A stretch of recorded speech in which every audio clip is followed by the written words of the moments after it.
Good evening, everyone, and welcome to the museum. I'm John Holler, the CEO, and it's my pleasure and honor to welcome you to this night, honoring one of the real revolutionaries in the field of everything that you just heard about, Dr. Eli Harari. We at the museum consider it to be a great privilege to be connected to this event, which is made possible thanks to many months of effort by the IEEE at the national level, by the Santa Clara Valley section, and by SanDisk. All of them will be represented here on stage tonight, and it's my pleasure to welcome all of them in particular.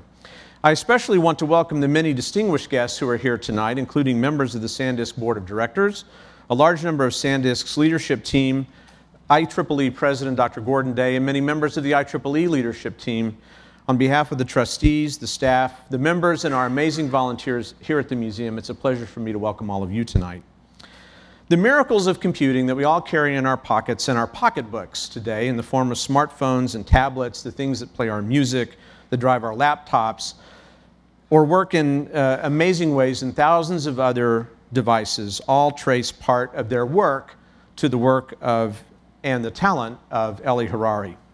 I learned three things as we worked to prepare for this evening. I learned that Eli Harari is a tremendously humble person who has rarely sought the limelight, beyond the light that naturally shines on him as a pioneer in his field.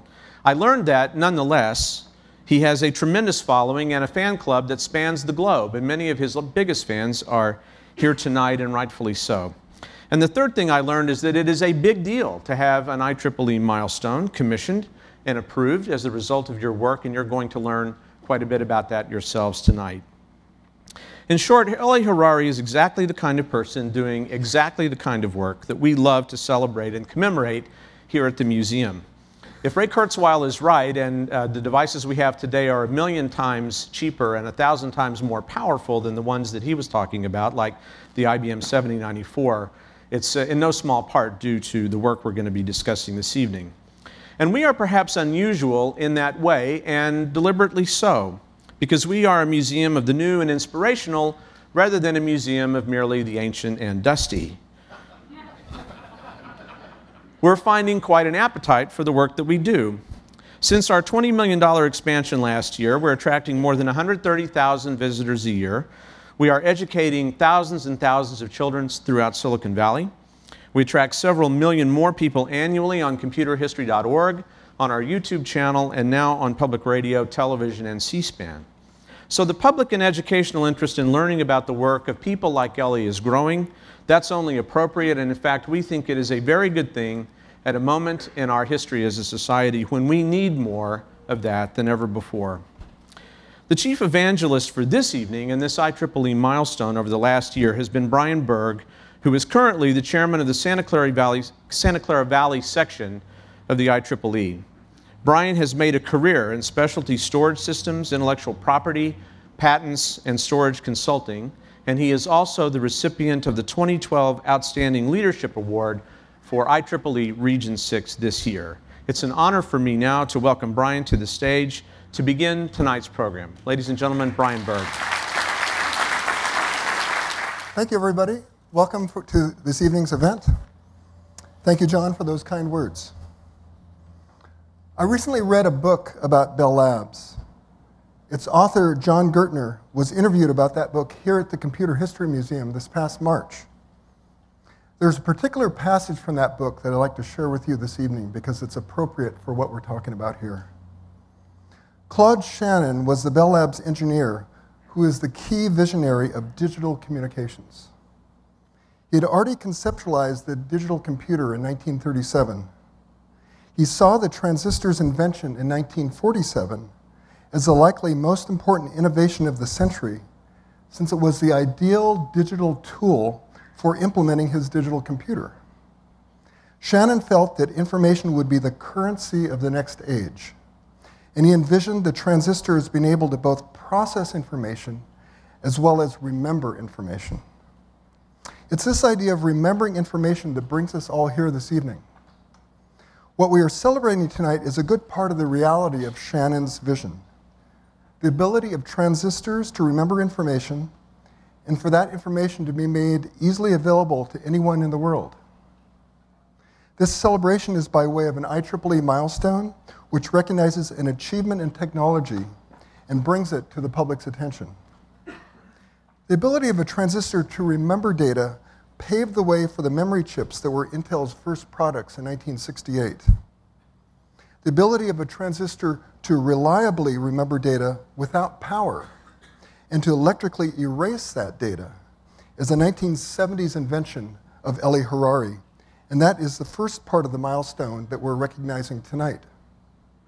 That invention proved to be a critical enabler of NAND Flash Memory in 1987, 10 years after Eli's invention. The ability to manage what was then thousands and what is now billions of transistors in flash memory was invented by Eli in 1989. That invention was the genesis of SanDisk. And that invention is the second part of the milestone that we're honoring tonight. This milestone joins 3 others that have been dedicated here at the Computer History Museum over the past 3 years. There's the 1959 integrated circuit, the 1969 ARPANET Internet milestone, and the 1971 SPICE circuit simulation software. Amongst the many other IEEE milestones is the 1947 transistor, the device that Claude Shannon recognized as the foundation of the information age. Tonight you'll see a special video that was funded in part by local sections and chapters, as well as by some local companies, and you'll see their names up here on the screen. I want to acknowledge them and thank them for their support in this effort. The whole vetting process for this milestone has been a fascinating experience for me.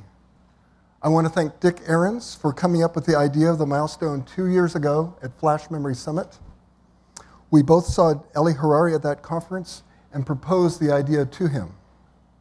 I also want to thank Avi Klein for his support in gathering the information necessary to substantiate the merits of this milestone. And finally, I want to thank Eli Harari. He often had to go through old files to find history related to his inventions. He also responded to my emails while he was in London at the Olympics. This revolutionary technology has allowed data stored in flash memory to foster new classes of portable computing and communication devices. The cell phones, digital cameras, and tablet computers that we all rely on. And who knows what else in the future? I would now like to introduce you to our next speaker, IEEE President Dr. Gordon Day. Gordon is the 50th president of the IEEE. He spent most of his career in research and management at the National Institute of Standards and Technology. He has served as science advisor to Senator Jay Rockefeller. He has been a visiting scholar and fellow at the University of Southampton in the UK, as well as at the University of Sydney in Australia. Dr. Day. Well, thank you, Brian, and my greetings to Eli Harari and all of our other distinguished guests here this evening. It's a pleasure to be here with you to represent the IEEE Board of Directors and all of our members around the world in dedicating this newest of the IEEE milestones. A milestone recognizing the innovations that led to the flash memory devices that many of us may have in our pockets or use every day. You'll hear more about that technology as the evening progresses. I'd like to think that most of you already know quite a bit about the IEEE, the Institute of Electrical and Electronics Engineers. In fact, I'd like to think that many of you are members. We're by far the largest of the professional societies in applied technology. We have over 400,000 members in at least 160 countries. We're a major publisher with about 150 journal and magazine titles in our print collection, our print catalog, and over 3.2 million articles in our electronic library. Last year, we sponsored or helped organize over 1,300 conferences. We facilitate the development of standards. There are about 900 standards in our catalog, and I'm willing to bet that many of you have a device in your pocket this evening that is operating in conformance to an IEEE standard. We support technical education from K to R, where K is kindergarten and R is retirement. And that's more and more important these days. We're a community of professionals who share common technical interests, and we work to help each other succeed in our careers. And we engage the public and thought leaders and policymakers on behalf of technology and its importance in advancing quality of life and creating prosperity. The IEEE Milestone Program falls in this last category, in recognizing achievements in technology and bringing them to the attention of the public. The formal name is the IEEE Milestones in Electrical Engineering and Computing Program, and it honors technical achievements in all areas that are associated with IEEE. The program is administered by the IEEE History Committee and the IEEE History Center. And by the way, the chairman of the IEEE History Committee, Lyle Faisal, is here with us this evening. I'm often asked about the process. The program actually began in 1983. Milestones recognize achievements that occurred at least 25 years before they're recognized. They're nominated and sponsored by an IEEE organizational unit. Commonly, that's a local section, or it may be a technical society.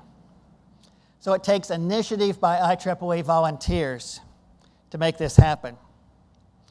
Nominations are reviewed and sometimes revised by the IEEE History Committee. And if and when those nominations are approved by the History Committee, then they're submitted for final approval to the IEEE Board of Directors, much like the other major IEEE awards with which you are perhaps familiar. And whenever practical, we place the bronze plaques, and you'll see one here tonight, that commemorate these achievements somewhere near where the work was done and in a publicly accessible location. The milestone that we're dedicating today for the EEPROM is number 125. And there are 3 others approved, and we're awaiting dedication of those. And if you're at all interested in the history of technology, I encourage you to go to the IEEE Milestones webpage and put this new milestone in perspective and in the context of the others that you will find there. When you do that, you will discover milestones recognizing 3 events that occurred before 1800. 2 of them were the work of Benjamin Franklin, the publication of his book, Experiments and Observations on Electricity, which occurred in 1751, and his work in London between 1757 and 1775. And the 3rd of those recognizes Alessandro Volta's invention of the first battery, and that occurred in 1799. And as you scan down the list, you'll find that some milestones commemorate fundamental advances in science, that is to say, expansion of our knowledge. For example, Maxwell's equations in the 1860s, the discovery of superconductivity in 1911, the work of C.V. Raman in the late 1920s, and the Raman work is one of those that we have yet to dedicate.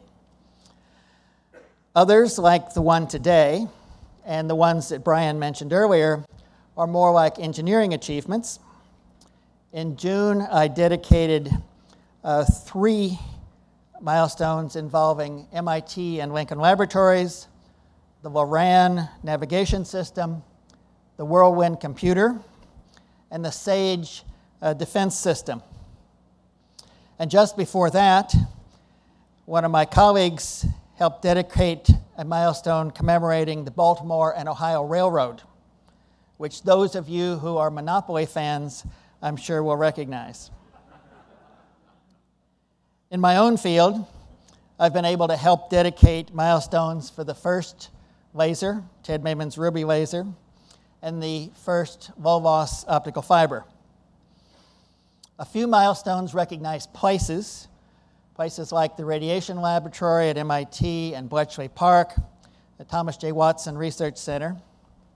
And before long, I think Bell Labs will be added to that list. So I think you get the picture.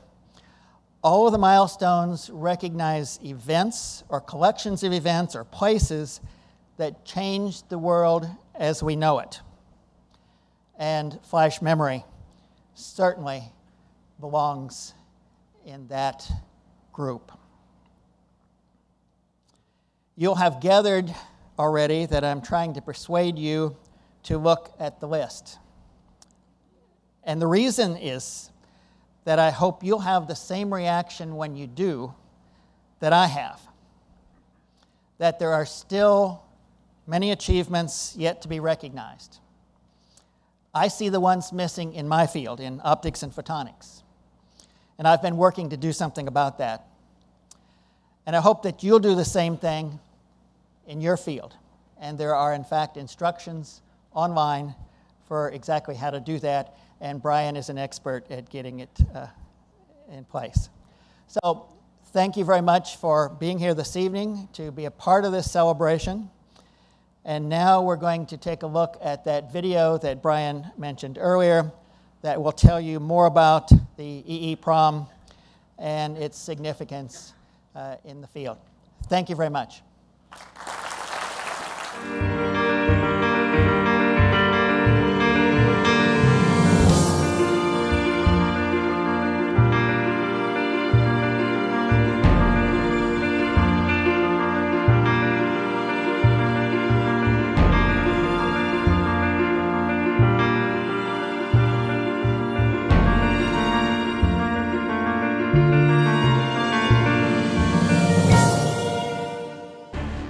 Now it is time to take longer strides. Time for a great new American enterprise. Time for this nation to take a clearly leading role. I believe that this nation should commit itself to achieving the goal of landing a man on the moon and returning him safely to the earth. No single space project in this period will be more impressive to mankind or more important for the long-range exploration of space. None that can say but help or expensive to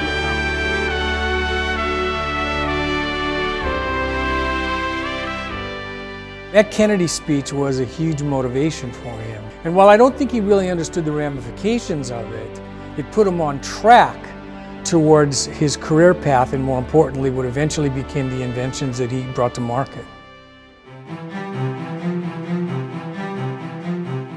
Eli did pioneering work way back in the 1970s to develop the concepts that led to today's flash memory. One of Eli's major contributions was making reliable, thinner coatings to improve that tunneling process and improve the performance and reliability of devices that used it. And once you had the ability, you could make a non-volatile memory that had good read and write characteristics. So this was going to be a new technology and a little difficult to sell to the computer industry. And one of the things I learned at Intel with Bob Noyes, if you're going to introduce a new technology, it better have a big advantage in price, performance, or whatever. And the number we sort of came up with was about an order of magnitude, a factor of 10. Apparently he took the advice to heart. He goes on years later to form a company to develop useful products based on flash memory technology. You know, this discovery is considered by a lot of us as one of the most important in not only last century but this century, because it's enabled companies like Apple and other companies to be able to use it at the heart of their next generation products.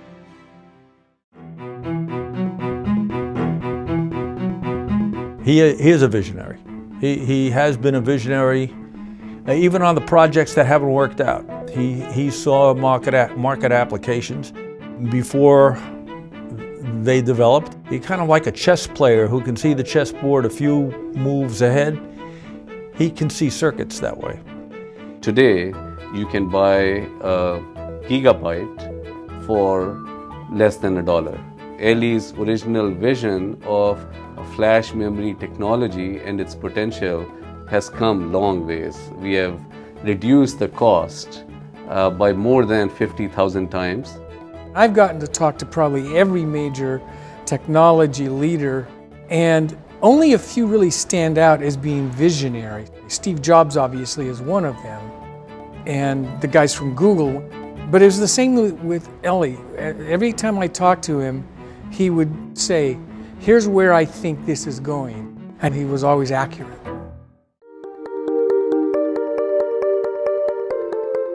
Flash memory is an inexpensive way of storing information in a stable fashion so that it doesn't have to be refreshed constantly and use up power. It is an important milestone simply because it makes those small battery-powered devices useful. Our mission was to open up a whole set of new market opportunities in terms of flash storage in portable devices. それに対してフラッシュメモリーというのが世の中のメディアを席巻していくということに関しては強い信念を持った方で。We were few years ahead of the time when the devices could actually use our solutions, and that required tremendous evangelization of market opportunities, which Eli was just brilliant at. その人間性にある部分私は惹かれた記憶があります。エリが将来的にこれは1ギガバイト10ドルになっていく。でその先は1ギガバイトが限りなく1ドルに近づいていくだろうという、確信を私に話してくれたんで、その時点で私は彼の言葉を信用しました。It was really that tremendous persistence in terms of contacting the customers and always engaging in a dialogue with them about the possibilities of flash memory and ability to see several years ahead of where the market opportunities would be that led to the huge success that SanDisk has become today.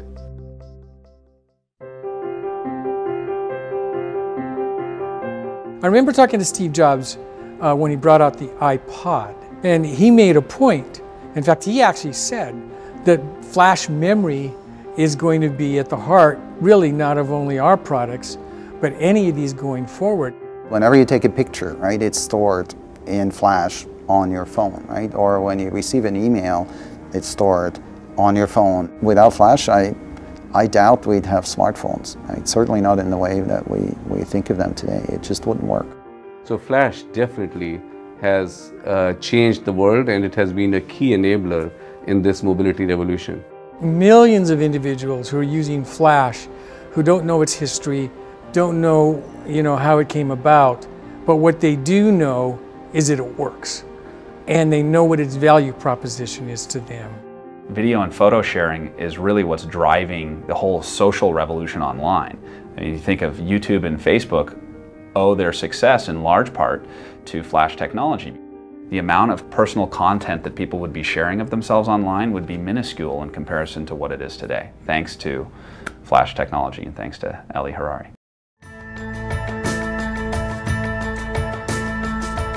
As far as Nikon or Canon, it totally revolutionized their business. And it really changed not only the way they design their cameras, but how people use them. イメージングインダストリーの中で当然そのカメラ、レンズあるいはそういったそのハードウェア非常に重要です。でも私はイメージングインダストリーの中で一番重要なのはメディア、ストレージメディアだと考えています。The fact that you can store that much of your life's content on a small flash card and that it's that affordable means that Eli Harari and flash memory are enabling millions of customers around the world to capture their life's most meaningful moments and share them with each other. フィルムの時代に、世界中で1年間に撮られた、ショット数は1億ショットでした。でフラッシュメモリーが、普及した、あるいはデジタルカメラが普及した結果、それは1兆ショットになっています。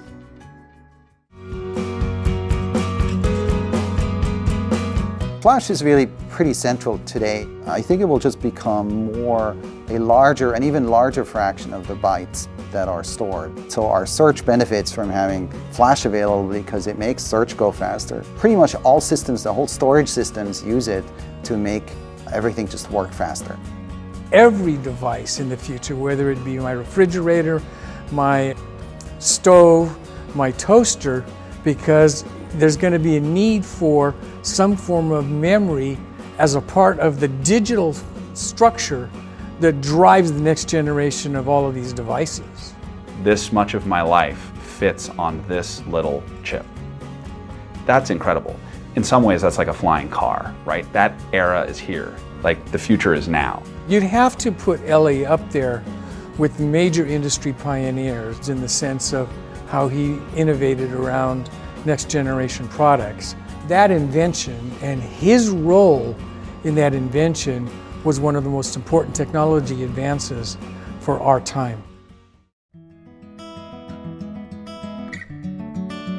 mean, at the end of the day, you want to be successful in life, with your family, with your business, in all aspects of your life. And I think that Eli's got that in spades, and he's proven that you can be a wonderful guy and be fantastically successful in realizing your vision. Eli, you're a great guy. It's been a terrific experience for me to be with you all these years. Thank you for the amazing contribution you have made to technology, and the best of luck to you in the future. 原井さん、この度は素晴らしいアワードの受賞おめでとうございます。Eli, I appreciate the opportunity to be a part of this tribute to you, and I really want to congratulate you for your work in the past and your vision for the future. From one entrepreneur to another, you thought it, saw it, did it. Big time. Congratulations, Eli. Eli, congratulations on this recognition. It's too bad that I'm not here today to hug you on this major event and recognition, but I can tell you, when I see you next, you're going to get a big hug from me. Well deserved, Eli. Congratulations.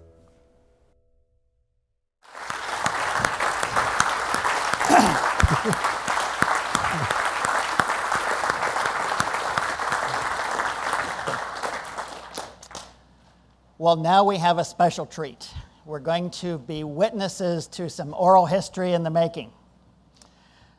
I'm told that I'm supposed to introduce Eli at this point. This seems a little bit unnecessary, but I've learned in this job to do what I'm told. Dr. Eli Harari co-founded SanDisk Corporation in 1988 and served as its CEO from its founding until his retirement at the end of 2010. From 1973 to 1983, he held various management positions with Honeywell, Intel, and Hughes Microelectronics.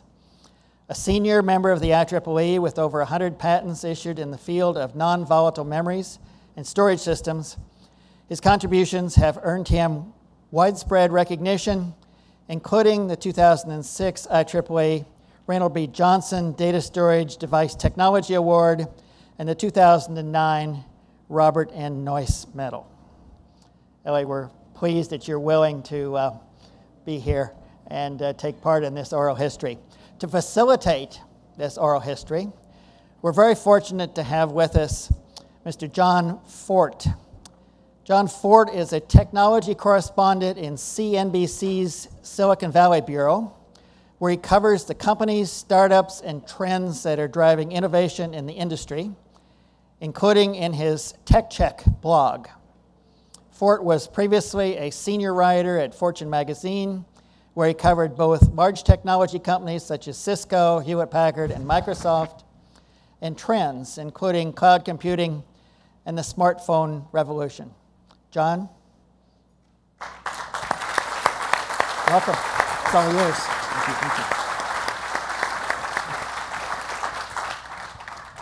Eli, so glad to be with you. An engineer who does what he's told. They do invent new things every day, right?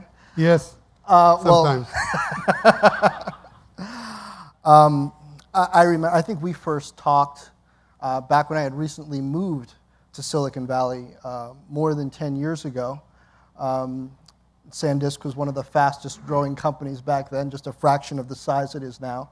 And you've done so much and so well since then. So hopefully we can just have a conversation and chat for a bit about the way you've come. SanDisk now worth more than $10 billion, billions of dollars in revenue per year. Way undervalued. You still got it. Take me back to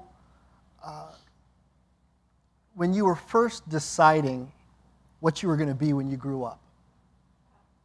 All right? Where were you? What were you doing when you realized, I want to be an engineer? So we go really a long, long ways back. I was a very good student in high school. My parents always encouraged me to be a good student. I was a hard worker. And as that video showed, 1961, that Kennedy speech really got me fired up. I'm sure it did to thousands of people around the world.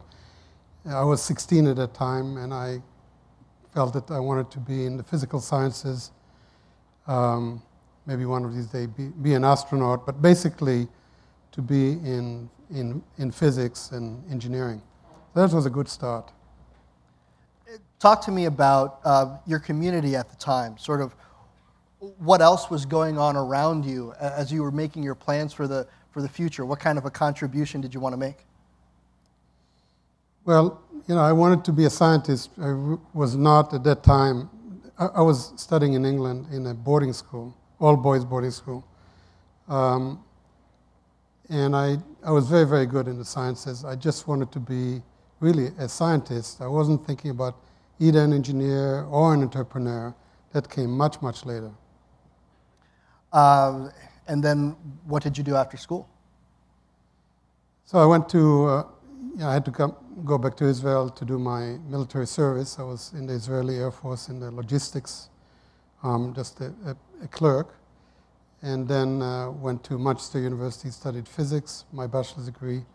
And then in 1969, came to the United States. This was a month after Neil Armstrong touched on the ground, that one small step for man. So it was really amazing that from Kennedy's speech to the fulfillment of that speech, I was getting myself ready.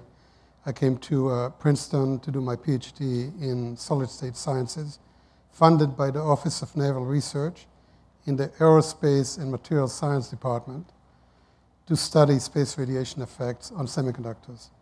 So all of that, of course, I had not planned, and it was just incredible. In fact, my first application to Princeton was rejected, and probably somebody turned them down, and they followed and said, well, if you want to come, we can still take you.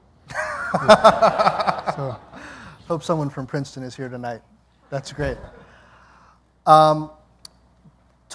Talk to me about Flash and the milestone that we're really honoring tonight. What was the significance of that? So we really, this celebration tonight really is, first of all, the result of many, many people's work. It's not just myself, particularly later on at SanDisk, where my co-founders, Sanjay and Jack, Bob Norman, and many others that are here today really make this thing happen. But basically, if you look at the bookends, you know, the front bookend and the back bookend of flash memory, the front one was the work I did at Hughes Aircraft, which was really to invent an EEPROM device that was electrically erasable by really developing the physics of very thin dielectrics, SiO2, and the physics of Fowler node tunneling to program and erase electrically a floating gate device. This was a major breakthrough, and for 2 years I did some very fundamental work at Hughes Aircraft, and some of the people from Hughes are here today. Tom Toombs was my boss, and Keith Shelton was another one that were working with me at that time. And at the end of that work, 1978, I published at the Journal of Applied Physics very, very extensive work on these thin films and proved, in fact, that they were reliable, that we could get them to work in a practical device. But the data also showed very conclusively that these devices would wear out, that you could program and erase a number of cycles, around 10,000, 100,000 cycles, but eventually every one of those cells would break down. So it's as if in today's cameras, you could take pictures for 3 months and then... Right. A camera is a very forgiving application. Nobody would ever take 100,000 pictures. But well, I don't know. Yes. We've got camera phones now. Right. But for the chip, as a standalone chip, it was far superior to an EEPROM chip. But for storing code, microcode, in Ted Hoff's microprocessor, it was very, very good. But for storing data and content and pictures and music and emails and so on, it was just not going to cut it. And the solution was not to try to violate laws of physics. The physics was very clear. If you're going to pass electrons through that thin oxide, you're going to create electron traps, you're going to fill those traps, you're going to break down. There were ways to build it better, to optimize it. At the end of the day, the physics was the physics, and I was a physicist. And physics is the ultimate truth. You do not violate a law of physics. It's the ultimate truth. So when I started SanDisk 10 years later, 1988, the concept was, let's build a holistic solution. Let's put a complete system that contemplates the failure of these transistors, these bits, but through very, very sophisticated algorithms, minimizes the stress in the devices, levels out the wear out, maps out all the defective bits, maps out part of the entire memory, and is also very compatible with a disk drive. So the chip itself would have to be totally newly architected, radically architected to emulate a disk drive instead of an EEPROM or a static RAM. And it needed to have a controller. And very, very importantly, as we touched before that, it needed to show the way to low cost. Cost, we recognized from the beginning, as Ted Hoff, who is here, by the way, today. Great. Really honored to have him here today. That 10x cost reduction was very, very, very critical in our mind. And when I went and talked to customers in the early days of SanDisk, they all said, you need at least 1 million write array cycles, or at least make it transparent, and you need a cost structure that is way, way lower than what you have. Way, way lower. And now, you said that physics is physics and you can't get around it. But to me, it sounds like you just broke a law of physics and created magic. No, but there was another law. It's called Moore's Law. And Moore's Law basically rides on the economic drive when there is market requirements for a certain storage technology at a certain price point. The industry will live up within the laws of physics. You can do a hell of a lot of things, and we did. That's the quote of the night, by the way. What, yeah. So Moore's Law was leveraged to the hilt, not just by SanDisk, but by our competitors. But System Flash allowed you, in fact, to use highly defective parts by mapping out all the defective parts, bits, and that allowed you to move very quickly from one generation to the next, because you didn't have to have perfection at each generation. In addition to that, the whole industry was moving, from 6-inch wafers to 8-inch to 12-inch, from steppers to scanners. Across the board, there was such a huge financial incentive to bring the cost down that we were just, and then the application of MLC, multi-level cell, which SanDisk invented, which again required system solution, multi-level cell storing 2 or 3 or even 4 bits on every physical cell was crucial to bring the cost down and now, of course, it's widely adopted by the entire industry. I tell you, one of the things that's always amazed me about you as an engineer and as an entrepreneur is sort of what you mapped out there about it's not so much not having any imperfections happen in the course, being able to map them out. Yes. And get around them. So SanDisk was not your first start. Right. I'm a second chancer. I believe in second chances. My first startup, I was a failure. Tell me about WaferScale, the original business plan for WaferScale, which I started in 1983, was actually to build a wafer-level system storage solution based on EEPROM. This was before Flash was invented or conceived. But I said, never mind, we'll find a way to make EEPROM cheap enough. But it was just way too complicated, and I could not get funding. So the business plan was changed. Yoram Sadao, who was here, was with me at that time. Yes, it was a failure, and eventually I was nudged out. I started as CEO, brought in as CEO, became chairman and CTO, but was eventually nudged out in 1988, which was really very, very good for me because it was the beginning of SanDisk. You're not the only kind of co-founder, CEO nudged out in the late 80s, so you're kind of in good company there. Yes. Seems to work out for some folks. Some better than others. But I was 43, which was not young to start a company. But of course, I felt like I was 18, and in many ways, I probably was. When I talk to you, sometimes it still feels like you think you're 18, which is great. So after that, you were still inventing things, but I remember a conversation we had, you were kind of into fishing? Oh, that was a story. This was in 1975 or so at Hughes. Hughes was a great company, but I was unhappy because I was used to university PhD program. You're kind of a one-man show. You work day and night whenever you want to. And Hughes was much more structured. So I was inventing all kind of stuff, and I also taught myself how to file patents, how to claim, and so on, which was actually later on very useful. So I was trying to invent a fishing rod that wouldn't require, going this way. That if you stand on a pier, they said no over, whatever you call it.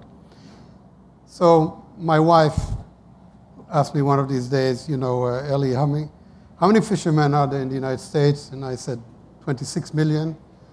And how many times have you fished? And I said, I've never gone fishing.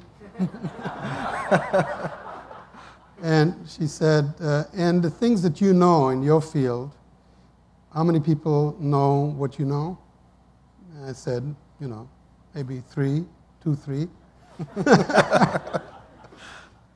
So she said, well, so what am I missing here? I think we ought to apply for her to have a milestone award as well. So this was incredible. It really was my aha moment. And it was about a month later that I came up with the idea for thinning the gate oxide in the floating gate device and applying Fowler node paneling, which I knew about from Princeton. And within a few weeks after that, I actually proved the concept on floating gate capacitors, which are relatives of a transistor. And from then on, it was just go, go, go. It was like a mad rush and never looked back. Never looked back, but you ran into obstacles. You wanted to do Flash at Intel, right? Yes. At Intel, I was manager of technology development for the Santa Clara group. And I went to Andy Grove. This is a funny story. I called the secretary. I said, I want to see Andy I need an hour. He's just a big teddy bear. He says yes to everything. He says, well, let me talk to Andy and see. He was 4 levels above me. He was COO. She calls back and says, Andy will see you for 30 minutes. I said, no, I need an hour. She said, let me call you back. She calls me back. She says, he'll see you for half an hour in your office at 8 a.m. And he did.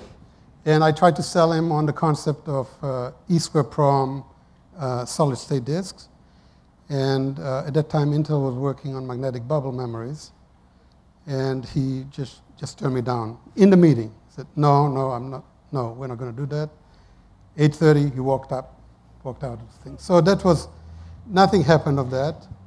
Intel missed a big opportunity. Why didn't you give up?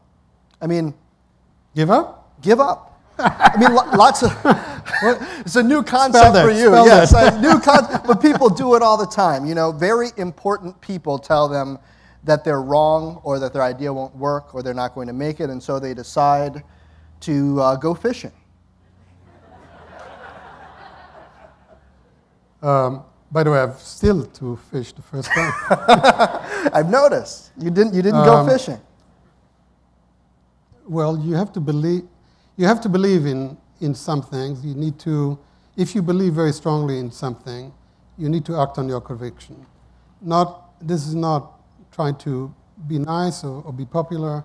You only go through life one time, right? And you really need to, and that's an advice I would give to any entrepreneur. Trust, listen. You have to absorb, wisdom from other people. But if you believe very strongly in something, you should not give up. You should accept setbacks. You should accept failures. You should embrace failures because you will learn a lot from those. Don't repeat the mistakes you make. But never fear stepping forward and making things happen, and be patient. It's like I have a saying, hurry up and be patient. On the one hand, you have to hurry up to prove your concept to be hopefully first to market. But when you're pushing the envelope, the market is almost never there. You always have to wait, and you have to make sure you have enough cash in the bank so that you don't run out of business. And most companies run out of cash, even if they have very good ideas. So for that, you need to have very strong partners that trust in you, trust in your intuition, and share your vision. Some venture capitalists, I had some very, very good ones. Two of them are here today, Erwin and Kathy. Kathy Lego and Erwin Federman, that were with us through this chasm going through.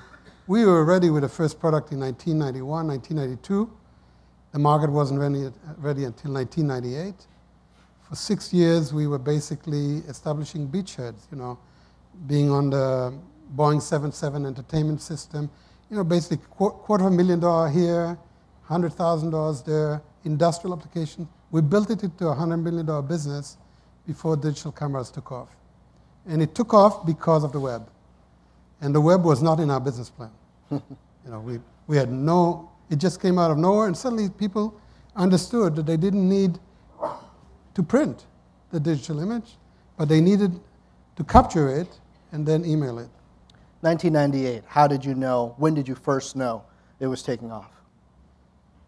Oh, well, we went public in 1995, and every year after that, things really, it was very exciting. It was like, 150, 200% growth every year in terms of revenues, in terms of megabytes, in terms of people. The strategy changed all the time. We were first an industrial company, then we went to retail. We wanted to compete. We had a big dilemma. Are we going to sell to Kodak? Kodak was a good partner. Fuji was a good partner. Sell to them under their brand or compete with them.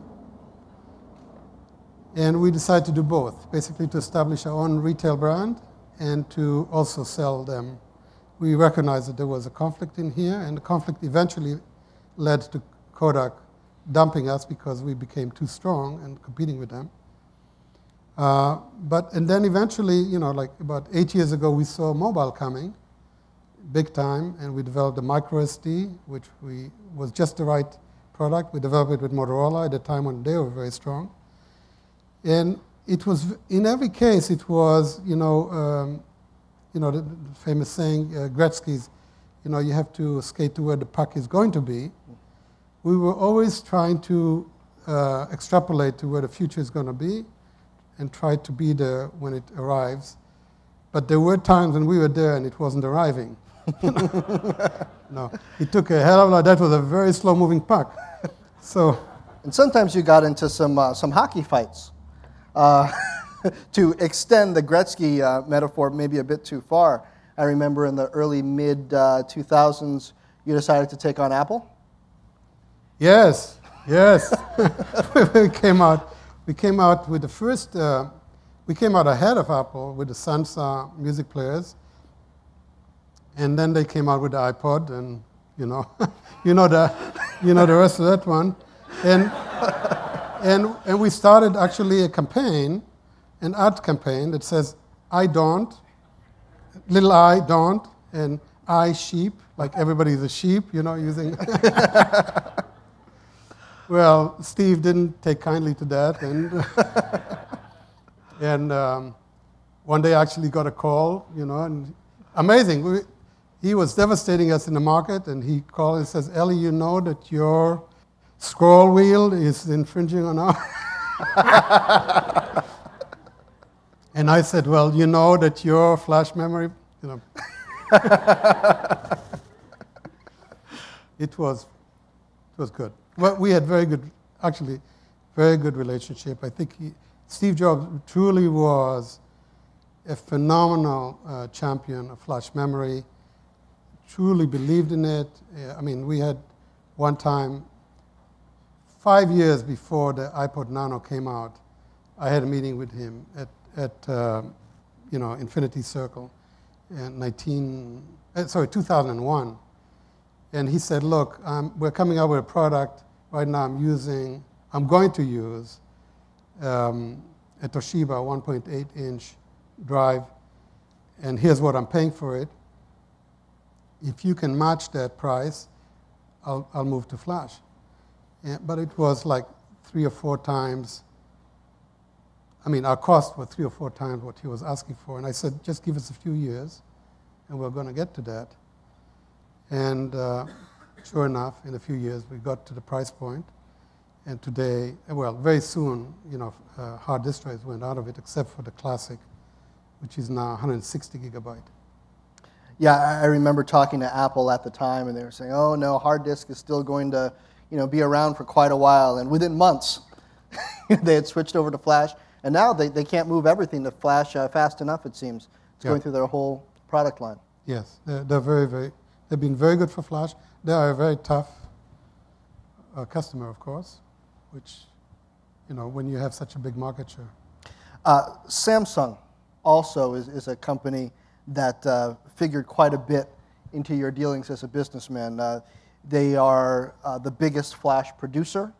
They made a couple of runs at SanDisk over the years. One that's very serious, yes. Yeah.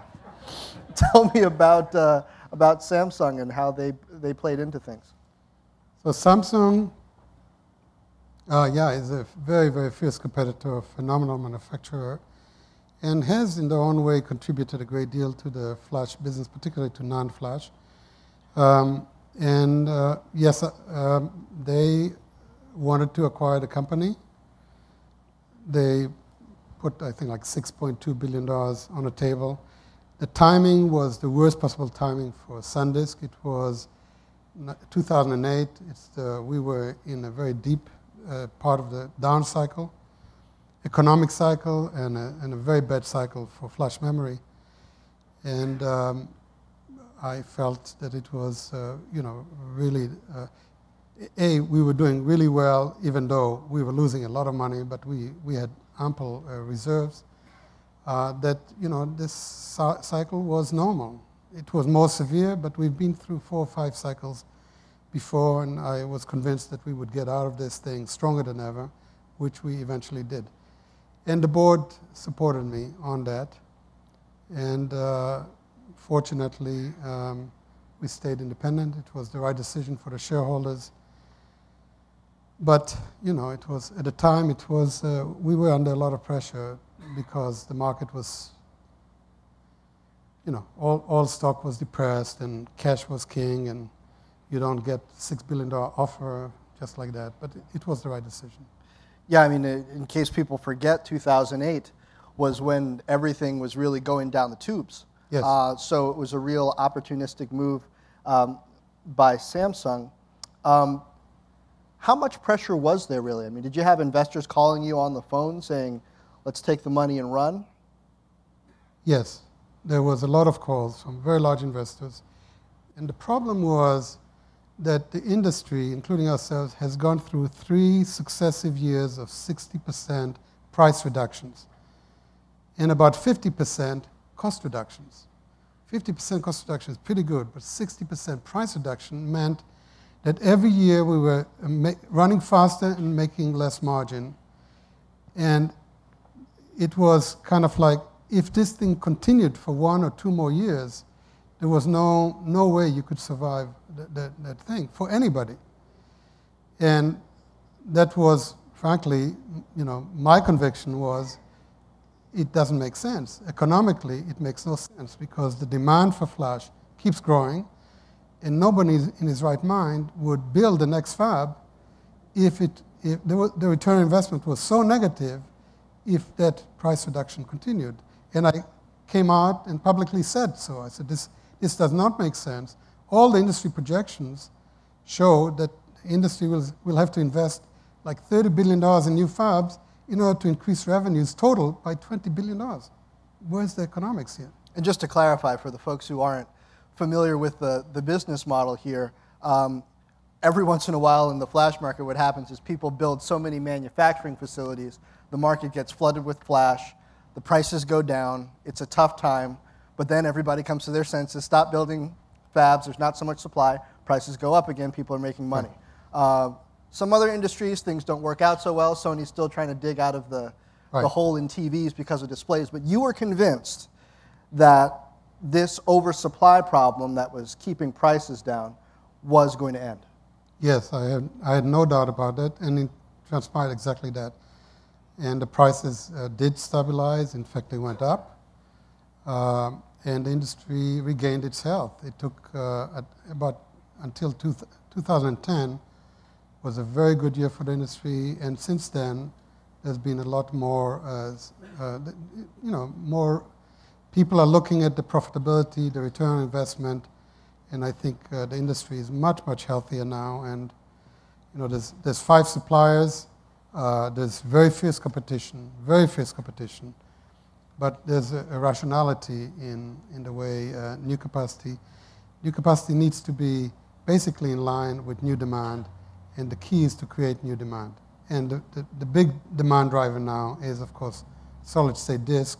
And we're at the beginning of a major, major new cycle for the industry. And I'm not talking here as SanDisk. I'm retired. I'm talking my personal opinion. Which I think is worth something. You've won an award or 2. Yeah. I'm not, there's no forward-looking statements here and all that. Yes, I know. You're retired. You're retired. I'm retired. Speaking for myself. He's retired, yes, just speaking for I don't have inside knowledge. And just to check the math on that bet, Samsung offered $6.2 billion 4 years ago. SanDisk's market cap is now over $10 billion. So yes, it worked out okay. And undervalued, as I've said before. Again, my personal opinion. His personal opinion. You've got a couple shares still. I still have. Okay. Yes, I'm quite. Yes. You've also been a mentor. Not only to engineers at SanDisk, but we saw a founder of GoPro up there, who I know that you've spoken to. What has really driven you to talk to the next generation of entrepreneurs, and what do you tell them? Just do it. Just do it. I mean, Nick Woodman at GoPro, I used to meet with him in the morning. He solicited those meetings. And for a number of months, he tried to get SanDisk to acquire his company. He was like a 7-person company at that time. And I thought he had a great product. I got him to meet all our key marketing people and so on. And they said to him, basically, you have a great product. But it's sports, surfing stores and all that, action photography, it's too small a market. But we like you. How about, sell your business to somebody else and come work for SanDisk? And he came to me and I said, no, you got a great business and you got passion and you understand this business, stay with it and make it into something. And that was, he listened and, and he deserves all the credit. I mean, he built a phenomenal company, phenomenal brand. He did more than that. He created a completely new category, sports photography. So in a way, he did something very similar to Pure Digital. The other John, John Kaplan. And John Kaplan, too, I worked with him. And did he ask you whether he should sell to Cisco? He wanted SanDisk to acquire him. And I said, well, I really like you. How about you coming aboard? But that camera is going to be in every cell phone. So this video camera. So you only have a very limited number of years. And it transpired correctly. And Cisco, to his good fortune, Cisco did acquire him. But unfortunately, it was as I was. You can't. Look, you can't beat the video cameras that you have today in your pocket all the time. I had a really nice camcorder, a Sony camcorder at the Olympics, and I was recording mostly on the iPhone, video recording. Steve Jobs would love to hear you say that. Yeah. Yes. Yeah, it's the camera that you have with you, which 10 times out of 10 runs on flash these days, is the one that gets used, isn't it? Yes, yes. And I would go into the stores when this was happening and kind of, okay, 1 out of 20 is flash, and then 2 out of 20 is flash. Until today, I go wherever I go into stores and check out the counters, and Shuki, Shuki's our senior VP for retail. And my joy is we went a few years back to the Antarctica, and the southernmost part of the world in Argentina, the store had SanDisk. And last year we went to the northernmost part of the world. It's called Spitsbergen Islands, part of Norway, right by the North Pole. And sure enough, they were selling SanDisk. That global expansion was no accident. A couple years ago, SanDisk took special pains to really work on the channel and grow globally. What do you see as the challenges, not for SanDisk specifically, because you're retired, but just in general for spreading this kind of technology globally? What do you see as the challenges for getting this technology into more hands and having it affect more people? The biggest challenge is gone. The biggest challenge was that the cost was too high. Today, really, you can store 250 pictures for $3. There is almost everybody in India can afford a 2 or 4 gigabyte card either in the camera or phone or in a tablet PC, a $35 PC that 100 million kids in schools are going to get, that's internet connected, and it stores everything on a 4 gigabyte. So the cost and the price is no longer a major barrier. Then the key is to get through to people, to have your own distribution channels on the retail side, on the OEM side, of course. Who the OEMs are, the rising Chinese OEMs, particularly on the mobile side. There we work mostly with the Qualcomms and the TIs, the chipset manufacturers, and make sure that we are in the reference designs and that our storage works seamlessly with theirs. And that's how you get.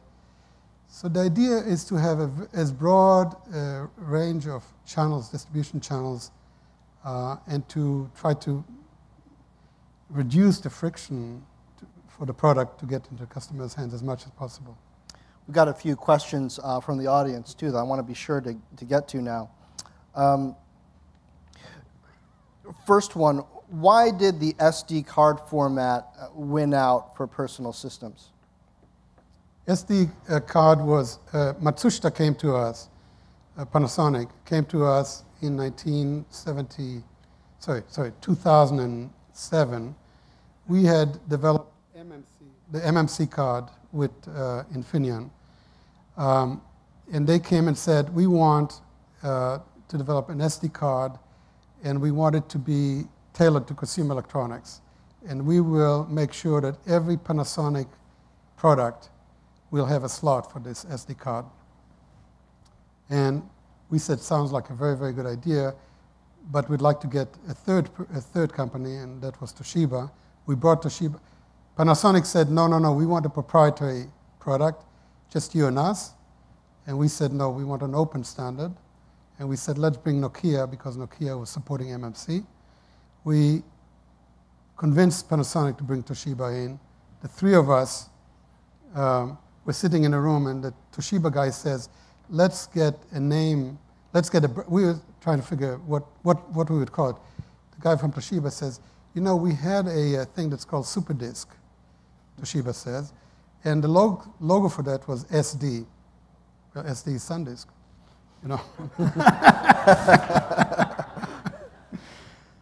So we spent a lot of, Toshiba says, we spent a lot of money getting copyright protection for this SD logo around the world. We are prepared to donate it for this SD card, secure digital. And I waited about a nanosecond. I said, I think we should adopt SD. So we did, and it was really amazing because the SD card was an open standard, not royalty-free, but open to all comers. We had the SD Association. Matsushita did put it in every one of their products, which was really phenomenal. And I just contracted this with working with Sony on the Memory Stick Pro. And the Memory Stick Pro, again, Sony put it in every one of their products, but it was a closed standard. And you can see today SD prevailed. SD and then the mini SD and then micro SD.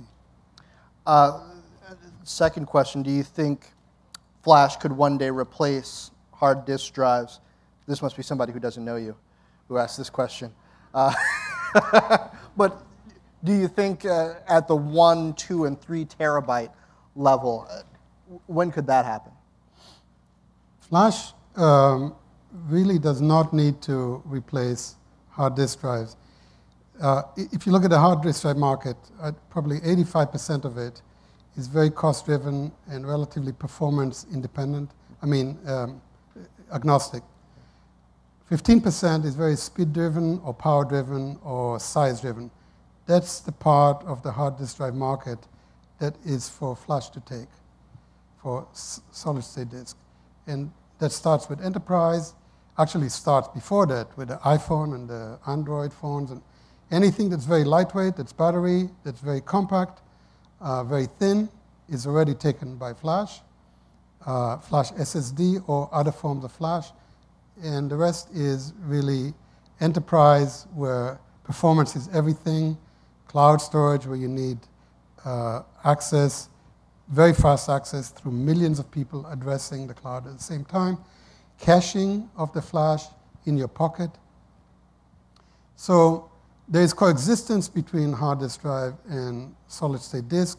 There is even hybrid drives with Flash in front of hard disk drive. But at the end of the day, Flash as well as 3D memory, which will be kind of the next wave, maybe in the next 5 to 15 years, will basically complete the cycle, and that's a very, very huge opportunity. Okay. What do you feel is your greatest accomplishment in life? My family. My kids. Really. I sensed that you would state it that way. No, I mean it. No, I believe you do. And how do you measure a value in life that brings you to that answer?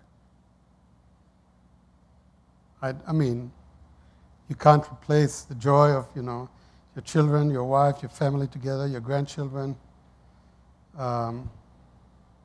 Think about it. I mean, I think people that have that understand it.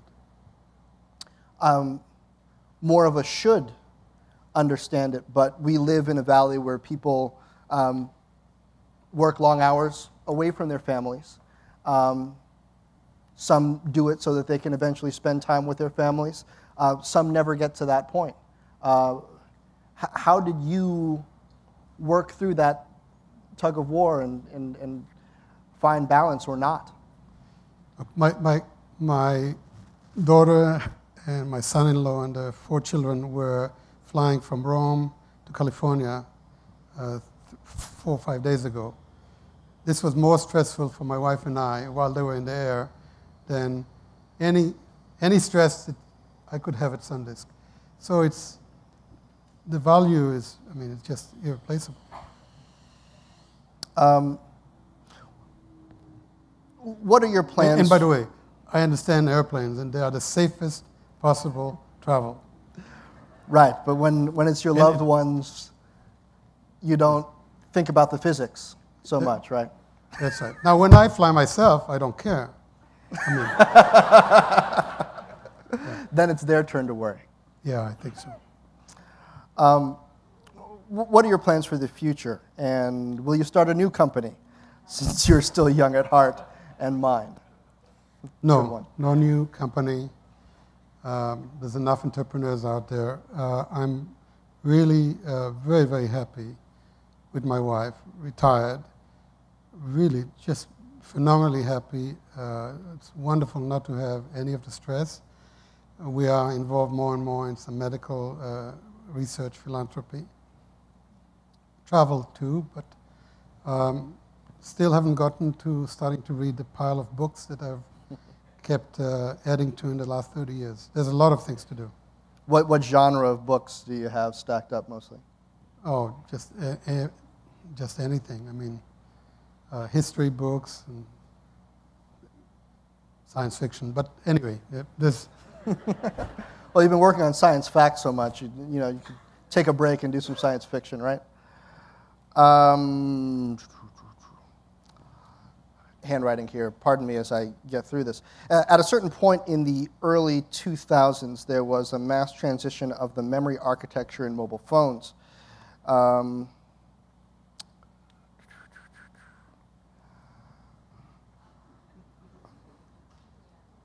Previously, a NOR-based architecture was in place, and that was the incumbent. However, System Flash ended up prevailing. Was it purely cost-based, and how did SanDisk enable the switch? SanDisk pioneered the switch and exercised it, and for a while was unique, alone in that, but eventually the whole market, Samsung, Toshiba, Micron, Intel, everybody, basically adopted that concept.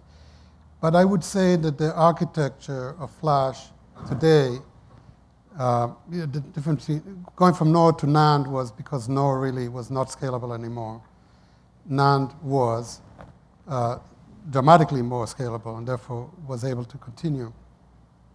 But the architecture that you have today with NAND Flash, with the system architecture, it still represents a relatively old architecture. It's the architecture still of a disk drive and really does not take full advantage of the faster latency. There's so many advantages of flash memory. And I believe that in the next 10 years, flash memory will start encroaching not just on hard disk drive, but also on DRAM, particularly mobile DRAM. But it will require different kind of architectures that emulate more a DRAM than a hard disk drive. But that's going to happen because NAND Flash today is already 10 times lower cost than DRAM per bit. And remember, that's 10x cost factor. It's enough for new hierarchies of memory to develop around Flash in a much closer to the processor rather than a disk drive replacement. How did you recognize that NAND would work well in a system similar to hard disk drives? Was there an aha moment?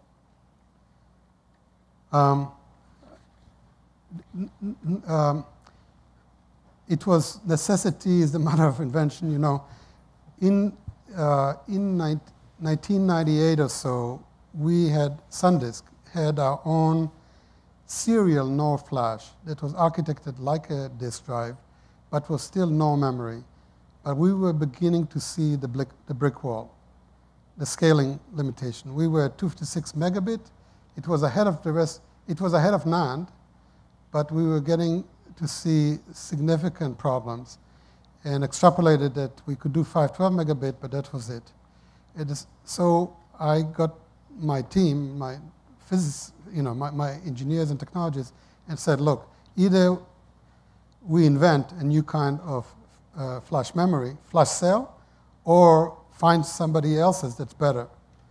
And we did. We actually invented our own and carried it quite a lot, but at the same time, our analysis showed that NAND would be able to scale much, much further than we were. Fortunately, Toshiba was very desperate to get our MLC patents, multi-level cell, and we negotiated with them that we would become partners. We would put in our MLC and our general expertise in flash memory. They would put on the table their NAND flash and their semiconductor manufacturing. It would be a long-term partnership. We actually agreed to put half the money for new manufacturing capacity that would be captive. And we never looked back since. It has been the most phenomenally successful partnership between two companies, despite the fact that they were much, much bigger than us, and their culture was much, much different than ours. And we've learned from them, and they've learned from us. And there's no way we could, or they could, have achieved for themselves what we've achieved together. Truly a symbiotic relationship. They're bigger, their culture is different, and they're really far away. Aren't those usually, ingredients for massive partnership failure? Yes, except when you have a strategic partnership, and I know everybody talks about strategic partnership. To me, strategic means survival, a partnership for survival. If your strategic partner understands that their survival depends on your survival, and vice versa, no distance will separate you from success. Last question I have here on the cards is, what was Kodak's response to flash memory in cameras? I imagine they had a number of responses. You sort of touched on you cooperated with them and competed with them at the same time. So actually, yes. So it's an interesting story because in 2010 at the CES show, I was walking into the Kodak booth. They had a very big booth. And I was working with one of our VPs, and he whispers to me, don't tell them who you are. So I was afraid you get mobbed by groupies. I kind of understand what he's saying, but what do you mean? So he says, well, who shot Kodak? So I thought about it afterwards, and they're bankrupt now, and the truth of the matter is that Kodak was a very strong supporter of SanDisk in the early years, and in fact co-developed with us Compact Flash. The first digital camera that came out with Compact Flash was a Kodak, the DC-25. But at the senior level, that was at the engineering level, R&D, they were sold on the concept. They were very good partners. And in fact, they brought in Canon, which was a phenomenal partner. But at the senior level, top level, and their salespeople, they were printing money on silver halide, and they really wanted this flash technology to just go away. And they never, ever got over it. Never until they were over the cliff. It's really a classic case of this, the innovator's dilemma. I mean, they've been so successful for so long, and they just couldn't believe. And, our first two, in fact, I have it here, our first 2 megabyte Compact Flash card we made for Kodak. It's this 2 megabyte card. We sold it for $100 to Kodak, OEM. It was sold under the glass counter. You know, it was very easy to be pilfered. And they said, hey, $100 for 20 pictures, you know, if we could give you for $3.99 and, you know, no resolution. But they just never figured the power of Moore's law. They just would not extrapolate. And it kept coming closer and closer. And they just, but it happened in many other, I mean, it happened with CDs, it happened with floppies, with the USB flash drives.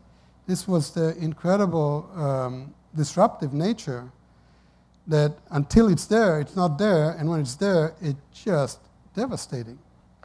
It's really interesting, especially based on what you just said about the partnership with Toshiba, that when you recognize that you need each other, it's not hard to do a partnership. Kodak didn't recognize it. Did you ever have a moment like that where you realized that something was true that you wished weren't true and had to make a dramatic change in your strategy because of it? There was one time, you know, Al Shugart, the CEO, the late CEO of Seagate and the founder of Seagate, a great, great entrepreneur. Seagate invested $30 million in SanDisk when in 1992 we were in need of cash badly. And he was on our board for 10 years. And the deal was that they would own 25% of SanDisk and they would be our sales channel.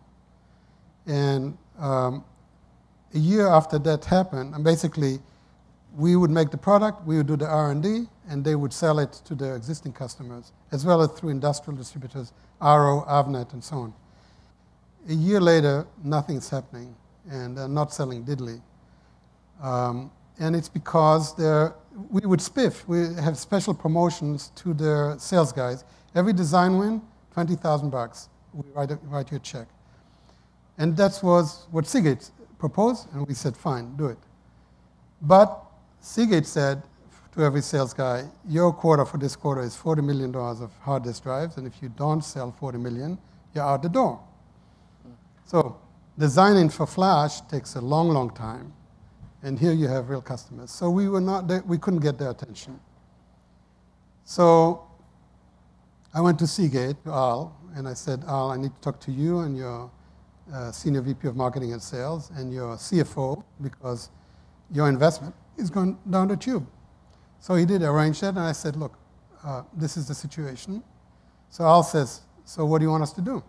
I said, well, these 7 sales guys we know are very passionate, and they will find ways to sell flash.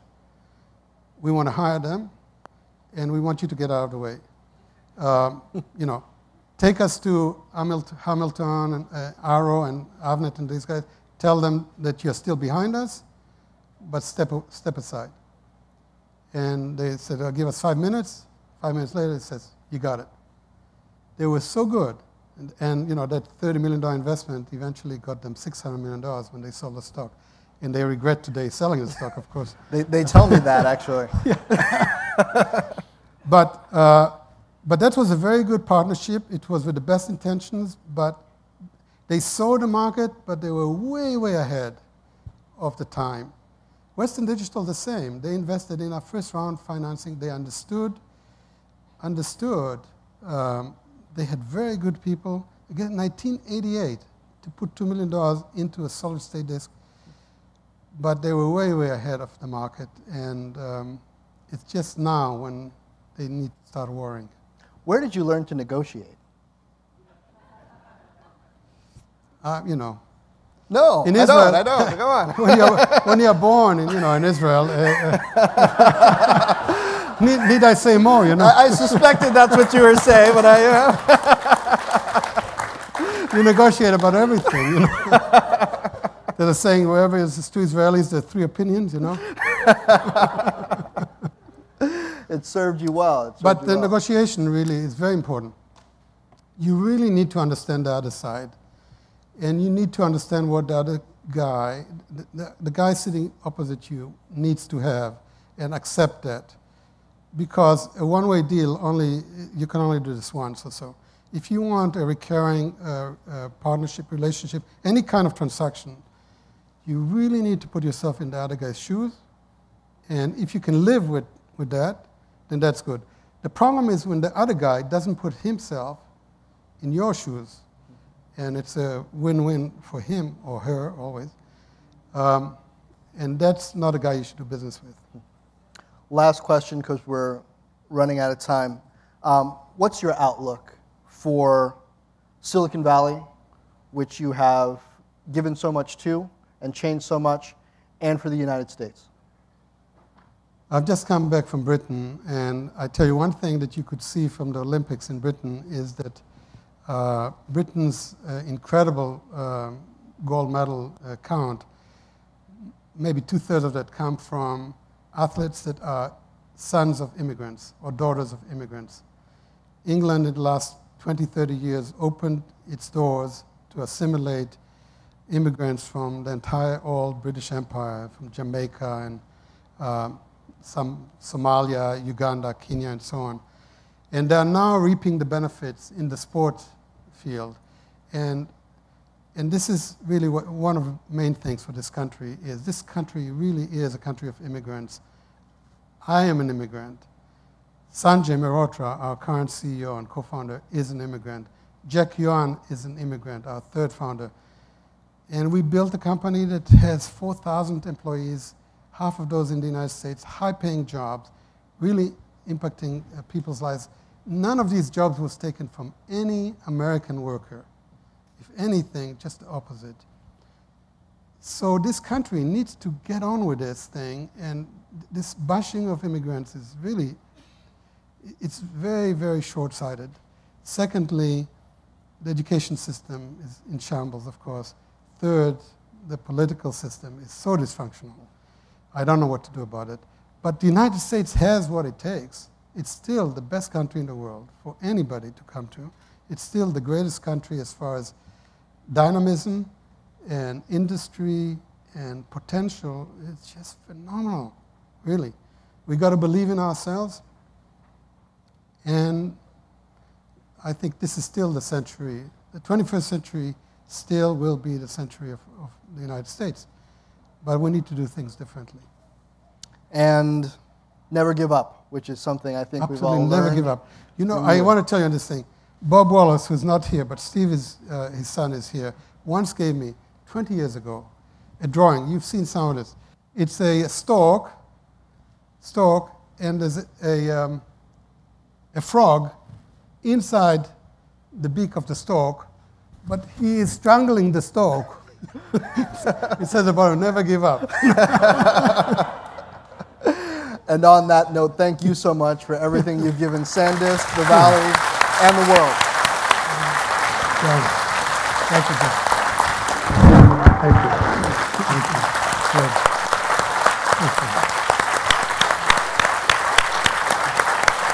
Okay. John, thank you for your participation. That was a real master class in how to conduct an oral history interview. Thank you. And Eli, you're so articulate.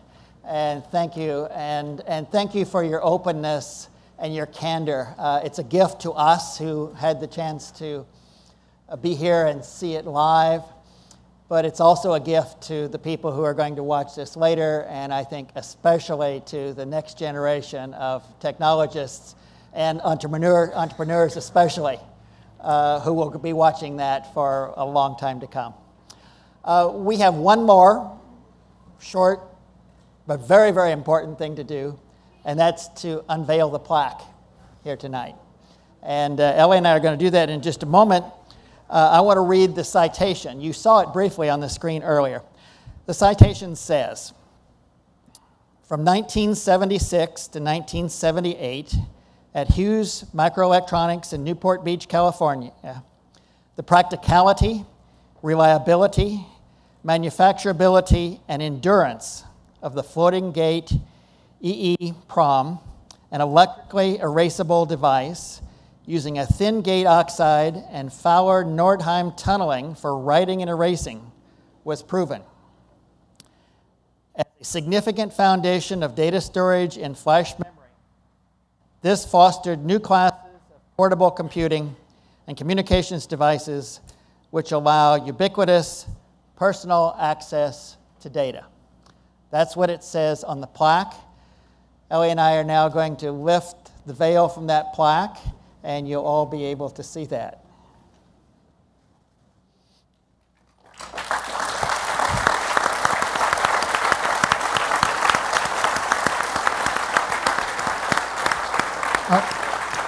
And now, ladies and gentlemen, that concludes the events of the evening. I want to say just two things. Sure. First, I want to say that I'd like to dedicate this plaque to my late parents, Abraham and Genya, and to my wife, who is unfortunately not here tonight. But all three of them have, well, my parents always believed in me. My wife has been with me every step of the way, and I want to dedicate this plaque to them.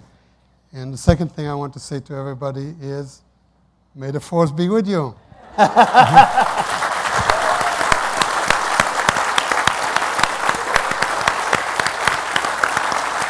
And yeah, thank you. Now, this plaque, and correct me now if I misspeak, is going to be placed in a very prominent place near SanDisk headquarters. It will be available for future generations to see.